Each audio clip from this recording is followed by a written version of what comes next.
Welcome to the Get Fit Guys quick and dirty tips to slim down and shape up. My name is Ben Greenfield, and I'm the Get Fit Guy. I hope you're sitting down when you listen to this, or maybe not. Recently, several studies have been all over the news, suggesting that sitting may in fact be A, slowly killing us, and B, worse than smoking.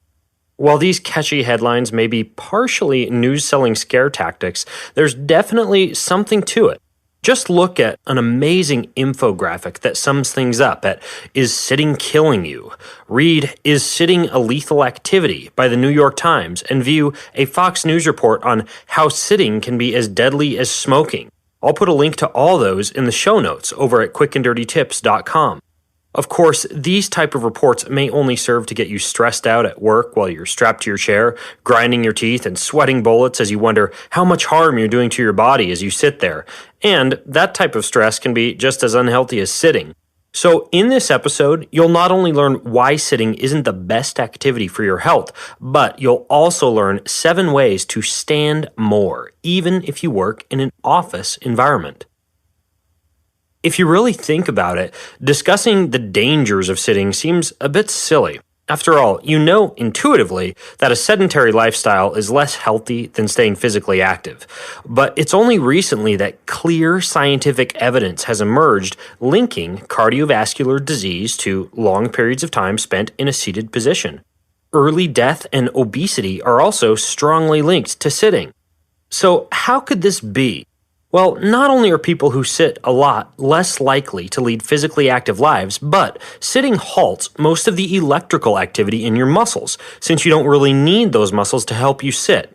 Believe it or not, your glutes do not become stronger by sitting on them.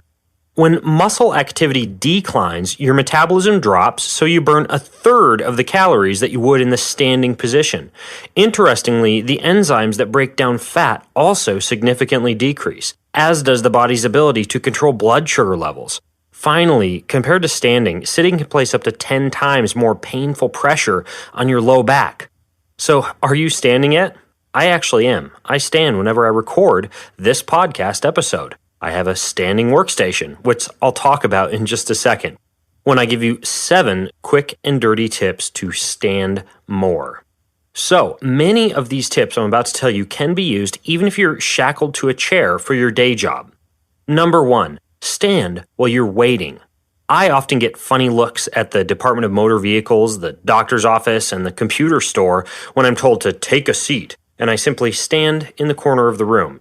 If you think about it, there's real no reason to sit in these situations, since you can read magazines, surf on your phone, or listen to music while you're standing, and your wait time doesn't get any shorter by sitting. Number 2, stand when you're at the gym. This may seem counterintuitive. Isn't the gym a place for exercise? Well, it certainly is, but if you happen to have a job in which you sit most of the day, you should be avoiding exercises that put you into a seated position. I recommend choosing free weights and treadmills over seated weight training machines and bicycles if you spend the day at the gym. This is especially true if you have low back pain. The less you sit, the better. Number 3, stand when you're working. Even if you can't always stand at the office, you can at home. There's no reason why shuffling bills, surfing on your computer, or performing any other desk activity can't be adjusted to a standing workstation. In a recent article that I posted on my blog over at bengreenfieldfitness.com, I told you how to turn your workstation into a calorie-decimating standing desk or treadmill workstation, and I'll link to that article in the show notes. I have clients who I train who slowly walk several miles each day while working using this treadmill workstation solution, and I personally do almost 90% of my working and writing in the standing position. Number 4, watch TV while you're standing or exercising. Let's face it, we all have those TV episodes that we just can't miss. For me, it's Modern Family and The Office. But in most cases, I simply watch these on my phone while I'm pedaling an indoor bicycle or jogging on a treadmill.